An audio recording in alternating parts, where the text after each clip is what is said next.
गुज़िश्ता नशिस्त में ये बात कही गई थी कि सहाबा इकराम रज़ी अल्लाह अन्हुम ने हुज़ूर सल्लल्लाहु अलैहि वसल्लम की सुन्नतों पर किस तरह से अमल किया,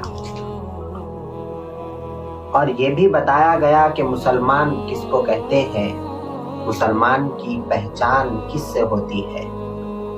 आज हमारे हम माहौल में देखते हैं कि बहुत सारे लोग अपने आप को मुसलमान तो कहते हैं मगर मुसलमान की पहचान नहीं कर सकते। क्या बात है, क्या वजह है कि मुसलमान की पहचान किससे होती है? सुन्नत रसूल से मुसलमान की पहचान होती है। सुन्नत रसूल मुसलमान की पहचान कराता है। जब एक मुसलमान टोपी लगाता है, जब मुसलमान शरई लिबास पहनता है, जब मुसलमान चेहरे पर दाढ़ी छोड़ता है तो वो मुकम्मल मुसलमान नजर आता है। आज हमारे मुआशरे में ये बात बहुत मशहूर हो गई कि नाम तो हम मुसलमान का रख लिए मगर काम हमारे मुसलमान वाले नहीं है, हमारा चेहरा मुसलमान का नहीं है, हमारा लिबास मुसलमान का नहीं है मगर हमारा नाम मुसलमान का है। हर एक मुसलमान अपने अपने माहौल के हिसाब से, अपने अपनी जुबान के हिसाब से नाम रखता है। तो नाम रखने से मुसलमान नहीं होते, नाम रखने से मुसलमान नहीं होते, काम जो मुसलमान के काम है वो करने से मुसलमान होता है। हजरत अबू बकर सिद्दीक रज़ी अल्लाह ताला अन्हु ने बताया कि सरकारे दो जहां सल्लल्लाहु अलैहि वसल्लम की सुन्नत को कैसे जिंदा किया जा सकता है। सरकारे दो जहां सल्लल्लाहु अलैहि वसल्लम ने इरशाद फरमाया, जो शख्स मेरी सुन्नत को जिंदा करता है, मेरी एक सुन्नत को भी जिंदा कर दिया तो उसको अल्लाह तबारक व ताला 100 शहीदों का मकाम अता फरमाते हैं, 100 शहीदों का सवाब अता फरमाते हैं। हमारे अकाबिरीन, हमारे असलाफ का यही मामूल था। कोई भी हमारे, जिस तरह से हम गौसे आजम दस्तगीर रज़ी अल्लाह ताला अन्हु को मानते हैं, ख्वाजा अजमेर रज़ी अल्लाह ताला अन्हु को मानते हैं, जिस तरह से बहुत सारे औलिया इकराम हैं जिनके हम मानने वाले हैं, उनका मामूल क्या था, उनका माहौल क्या था, उनका शरीय लिबास क्या था, ये हमें जानना है। आज हम दुनिया के माहौल में हैं मगर हम इस चीज की परख नहीं करते।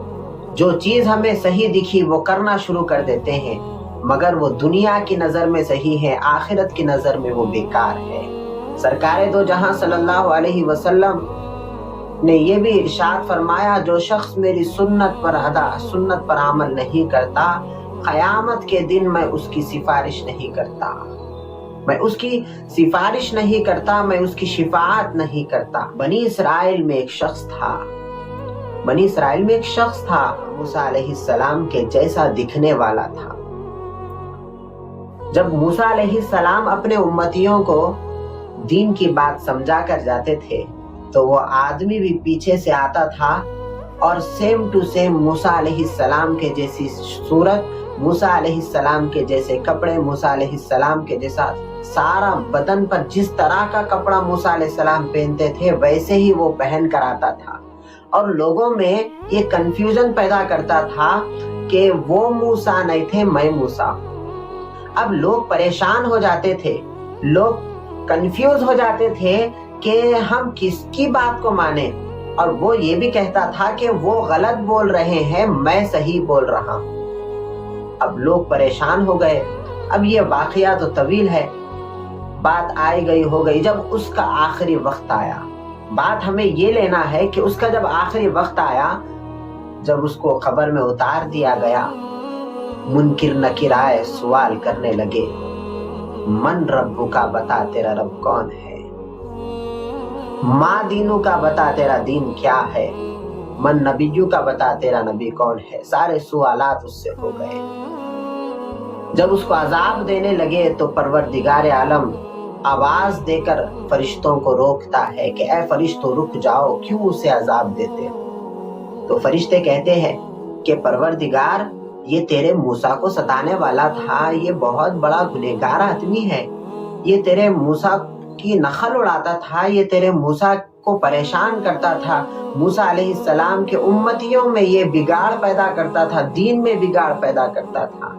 तो परवरदिगार आलम इरशाद फरमाता है, ऐ फरिश्तों, तुम उसके आमाल को देख रहे हो, اے فرشتوں تم اس کے اعمال کو دیکھ رہے ہو، ارے ہم تو اس کے چہرے کو دیکھ رہے ہیں۔ اس کا چہرہ دیکھو وہ میرے موسیٰ کے جیسا ہے، اس کا لباس دیکھو وہ میرے موسیٰ کے جیسا ہے، اس کا سارا بدن دیکھو وہ میرے موسیٰ کے جیسا ہے، میں اس کو عذاب کیسے دے سکتا ہوں؟ تو محترم سامعین کرام، یہ واقعے سے ہمیں معلوم ہوتا ہے کہ وہ آدمی موسیٰ علیہ السلام کی صورت لے کر گیا، اعمال تو نہیں کیا، نہ موسیٰ علیہ السلام کی فرما برداری کیا، بس دین کا مذاق اڑاتا تھا، موسیٰ علیہ السلام کا مذاق اڑاتا تھا۔ مگر دیکھیے آپ، اللہ تبارک و تعالیٰ نے اس کو کیسے معاف کیا۔ وہ صورت سنت موسیٰ کو اپنے ساتھ میں لے کر گیا۔ وہ سنت موسیٰ تھی جو اللہ تبارک و تعالیٰ نے اسے معاف کر دیا، مگر یہ تمام انبیاؤں کے سردار ہے۔ ہمارے حضور تمام انبیاؤں کے نبی ہے، تمام انبیاؤں کے امام ہے۔ ہم جس نبی کی امت میں پیدا ہوئے ہیں، تمام انبیاء اس امت میں آنے کے لیے پروردگار عالم سے دعائیں کرتے تھے کہ مولا آخر الزماں نبی کی امت میں ہمیں پیدا کر۔ ویسے نبی کے ہم امتی ہو کر ان کی سنتوں پر ہم ادا نہیں کریں گے تو ہم کہاں کے ان کے امتی کہلانے کے حقدار ہوں گے۔ اسی لیے آج مسلمان پریشان نظر آتا ہے۔ اللہ والے فرماتے ہیں، اللہ والوں کی بات بڑی ہوتی ہے، وہ تو اللہ والے اپنی زبان سے جو بھی بات کہتے ہیں حق سے کہتے ہیں، نفس سے نہیں کہتے۔ اللہ والے فرماتے ہیں مسلمان اور پریشان یہ دو چیزیں ایک جگہ جمع نہیں ہو سکتی، مگر آج سب سے زیادہ مسلمان ہی پریشان ہے، اس واسطے کے اس لیے کہ مسلمان نے سنت رسول کو چھوڑ دیا، سنت رسول کو اپنی حیات سے نکال دیا، سنت رسول کو اپنے گھر سے نکال دیا، سنت رسول کو اپنے ماحول سے نکال دیا، یہاں تک کہ اپنے بچوں کے کپڑوں میں سے بھی ہم نے سنت رسول کو نکال دیا۔ صحابہ اکرام رضی اللہ عنہم کی زندگی کیا تھی؟